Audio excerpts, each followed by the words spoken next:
오늘은 디모데후서 1장 1절부터 8절까지 말씀입니다. 제목은 복음과 함께 고난을 받으라. 하나님의 뜻으로 말미암아 그리스도 예수 안에 있는 생명의 약속대로 그리스도 예수의 사도된 바울은 사랑하는 아들 디모데에게 편지하노니 하나님 아버지와 그리스도 예수 우리 주께로부터 은혜와 긍휼과 평강이 내게 있을지어다.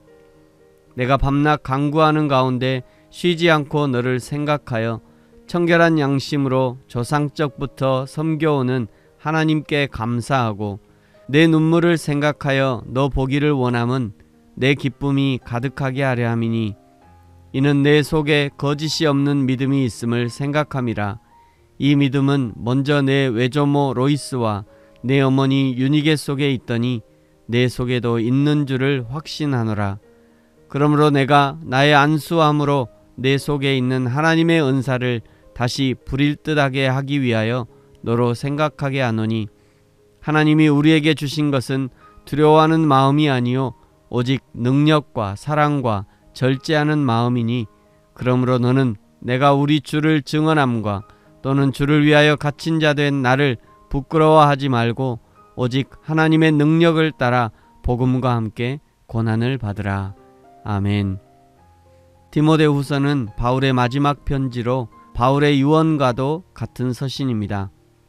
디모데후서에는 신학적 내용보다는 바울의 간증이 주를 이루고 있고 디모데에게 그리고 이 편지를 읽는 모든 사람들에게 앞으로 고통하는 시대가 올 것이고 고난을 각오하고 진리를 보수하고 전도자의 직무를 다하는 그리스도의 좋은 일꾼이 되라고 유언적으로 교훈합니다. 저와 여러분이 모두 편지를 쓰기도 하고 편지를 읽기도 하겠습니다만 누군가로부터 편지를 받으면 편지를 뜯어서 그 자리에서 처음부터 끝까지 읽는 것이 보통입니다. 그러므로 우리도 서신서를 읽을 때 한 번에 전체를 읽는 것이 가장 좋습니다. 디모데후서도 4장으로 이루어진 짧은 성경입니다.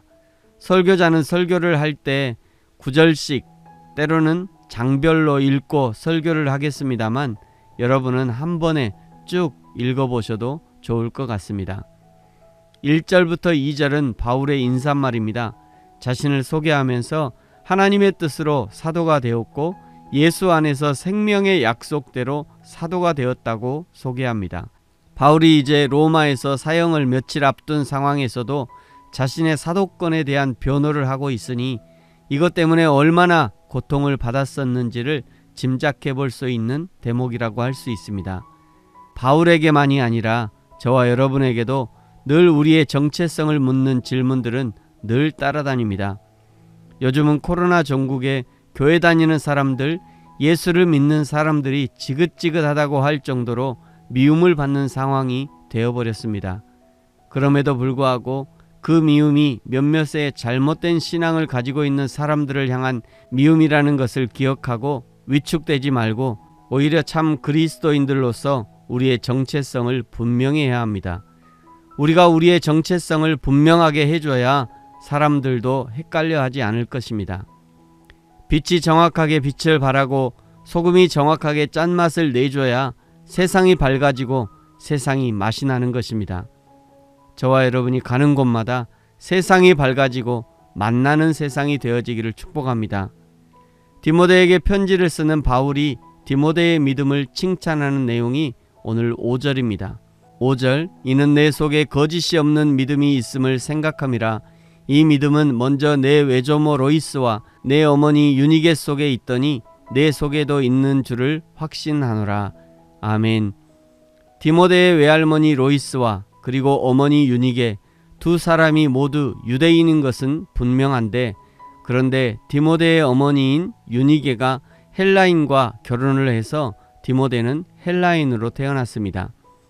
바울은 2차 전도여행 때 사도행전 16장에서 더베와 루스드라에 갔을 때 거기서 믿음 좋기로 그 근방에서 소문난 디모데를 만나게 되었고 거기서 디모데를 스카웃해서 제자 삼게 됩니다. 저와 여러분도 사실은 하나님이 영원한 멸망을 향해 달려가던 저와 여러분을 전적인 하나님의 은혜로 우리를 택하심, 즉 스카웃해 주셨습니다. 미래를 보고 장래성을 보고 스카웃하신 겁니다. 우리가 언젠가 하나님의 사람으로 변화되어서 하나님의 나라와 주의 영광을 위해서 위대하게 쓰임받을 것을 기대하심으로 스카웃하신 것이죠. 스카웃되었다면 우리를 스카웃해 주신 주인을 위해서 열심히 충성하는 것이 당연한 것입니다.